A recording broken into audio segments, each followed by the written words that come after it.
Aloha, j'espère que vous allez bien. On se retrouve aujourd'hui pour vous parler de la disparition très mystérieuse d'Amanda Heller. Jeudi 9 mai 2019, à Maui, une île de l'archipel d'Hawaï. À 7h21 du matin, un homme nommé Benjamin compose le 911, le numéro d'appel d'urgence. Inquiet, il veut signaler à la police la disparition de sa petite amie Amanda, avec qui il vit à Ayaku, un village au nord de l'île. Amanda, 35 ans, est professeure de yoga et de physiothérapeute. Ben explique qu'il l'a vue pour la dernière fois la veille, le mercredi 8 mai à 7h30 du matin, juste avant de partir au travail. Amanda était en pleine séance de méditation. De repos ce jour-là, elle n'avait rien prévu de spécial. Mais quand Ben est rentré en fin de journée, elle était absente de leur domicile. Ne réussissant pas à la joindre sur son téléphone portable, il a attendu que la nuit passe avant de prévenir les forces de l'ordre. La police se met immédiatement à la recherche d'Amanda. Ils vont également interroger Benjamin, qui est chez lui à Ayaku. Le compagnon d'Amanda leur indique tous les lieux qu'elle aime fréquenter sur l'île. À 9h50, une patrouille de police finit par trouver le véhicule d'Amanda dans l'un des endroits cités par son petit ami Benjamin. Son Toyota RAV4 est garé sur une aire de stationnement engravée de la réserve forestière de Makau, à 13 km d'Akayu. Malheureusement, la voiture est vide et Amanda est nulle part aux alentours. Les policiers procèdent aux premières constatations sur place et découvrent la clé du Toyota RAV4 cachée sous le véhicule. Dans la voiture, ils dénichent sur le plancher du siège passager avant une paire de tongs noirs, des sacs de course et surtout le sac à main d'Amanda, contenant tous ses effets personnels, téléphone, portefeuille, papier d'identité et carte de crédit. Un sac à dos et une bouteille d'eau pleine reposent sur le siège passager avant. La police ne note aucun signe de lutte à l'intérieur, ni autour du véhicule. Rien n'indique un acte criminel. Cependant, les policiers trouvent étrange que la jeune femme ait laissé toutes ses affaires presque en vue dans sa voiture, si elle est venue faire une randonnée sur place.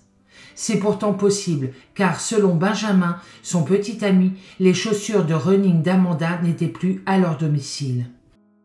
Vers 10h30, les policiers sont rejoints par des hommes du service d'incendie de Maui.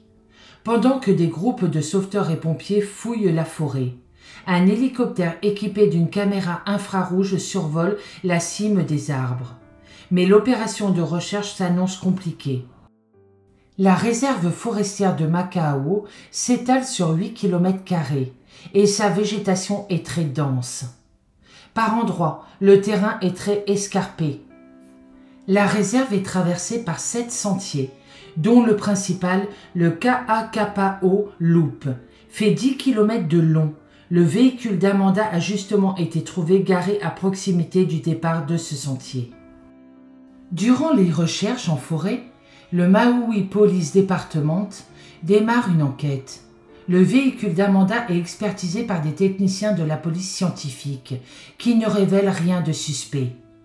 Bien qu'aucun élément ne laisse présager un meurtre ou un enlèvement, les inspecteurs n'écartent aucune piste dans cette affaire. En tant que dernière personne à avoir côtoyé la disparue, Benjamin, son petit ami, est logiquement considéré comme une personne d'intérêt.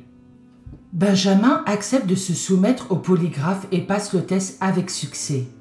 Par ailleurs, la police s'efforce de reconstituer l'emploi du temps d'Amanda le jour de sa disparition. Au fil de leur investigation, les enquêteurs apprennent que, le mercredi 8 mai 2019, Amanda a été filmée par plusieurs caméras de vidéosurveillance. Sur les images, Amanda est seule. Elle porte un débardeur blanc, un pantalon de yoga bleu et des tongs noirs. À 10h06, Amanda est vue en train d'acheter une barre énergétique et des canettes de thé glacé au Haiku Market, un supermarché local.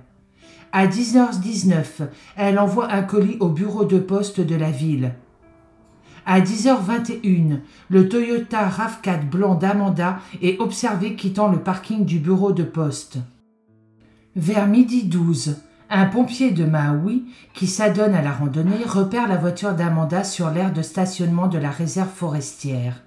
Sachant qu'un autre véhicule blanc a été aperçu au même moment, à côté de celui d'Amanda, la police cherche à identifier et à contacter son propriétaire pour le questionner. Elle veut aussi retrouver 2 touristes qui se promenaient apparemment dans la région ce mercredi. Le témoin ne sera jamais identifié. Cependant, des témoins vont se faire connaître, notamment un couple habitant Kalouï, une ville de Malouï. Ces dernières indiquent sur Facebook avoir croisé Amanda et sont certains à 90% qu'il s'agissait bien d'elle. Le jeudi soir, Amanda n'a toujours pas été localisée. Les recherches sont suspendues jusqu'au lendemain matin. Le vendredi 10 mai 2019, les recherches continuent et reprennent au début de la matinée, dans la réserve forestière. Personne ne sait alors qu'elles vont durer plus de 2 semaines. Pendant 17 jours, près de 1000 personnes, policiers et pompiers de Malawi, professionnels civils et bénévoles, sillonnent la zone. Assistés par des chiens pisteurs, un organisme privé, des hordes de sauveteurs arpentent la jungle, explorent les ravins abrupts et vérifient tous les ruisseaux, à la recherche de la randonneuse. Seulement la végétation est si épaisse qu'ils doivent souvent se frayer un chemin à la machette. Malheureusement, malgré leur effort, ils ne retrouvent pas Amanda. 3 ou 4 chiens pisteurs sont utilisés, mais aucun ne détecte la piste olfactive de la randonneuse. Amanda a été comme engloutie par la forêt. L'enquête du MPD et la distribution de flyers dans toute l'île n'ont, quant à eux, débouché sur aucun résultat. Peu de temps après la disparition d'Amanda, un compte GoFundMe a été créé pour collecter des fonds afin de financer les recherches. L'affaire d'Amanda a ému tellement la région que les dons atteignent plus de 70 000 $. L'argent récolté permet à John Heller, le père d'Amanda, de financer des recherches privées, notamment aériennes. Le vendredi 24 mai 2019, un hélicoptère affrété par John Heller effectue des survols dans un secteur à l'est de la réserve forestière. La zone n'a pas encore été vérifiée par les équipes de secours. À 15h45, l'un des 3 membres d'équipage de l'appareil aperçoit quelqu'un assis sur un rocher, dans le lit d'un ruisseau au fond d'un ravin. Il réalise qu'il s'agit d'Amanda. Pieds nus et le visage émacié, la jeune femme paraît handicapée. Elle souffre d'une fracture à la jambe et a le corps égratigné. Néanmoins, elle est bien en vie.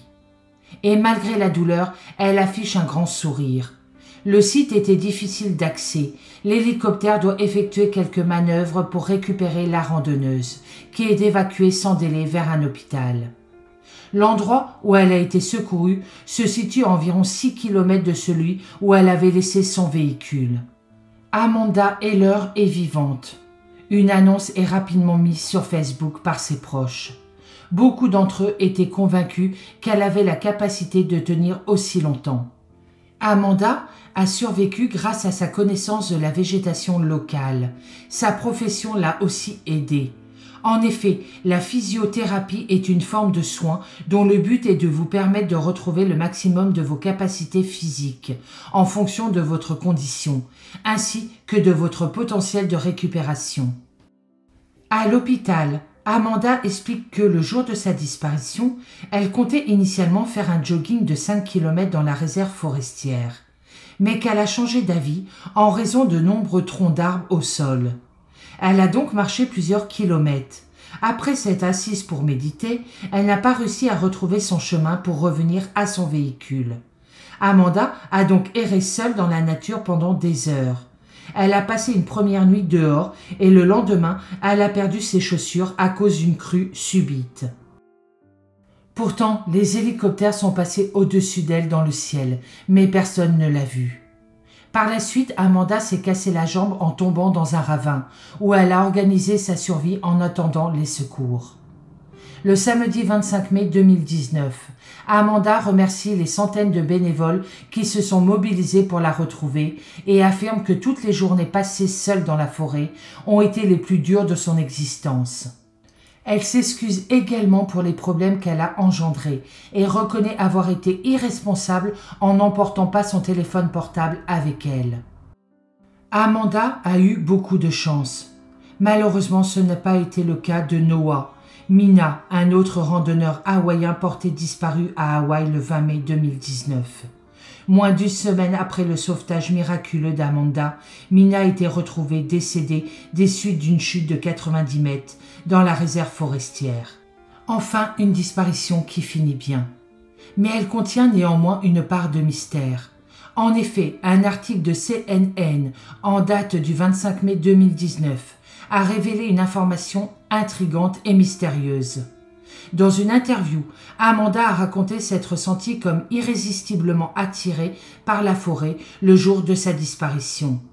Je cite « Je ne sais pas vraiment ce qui s'est passé », a-t-elle expliqué aux journalistes.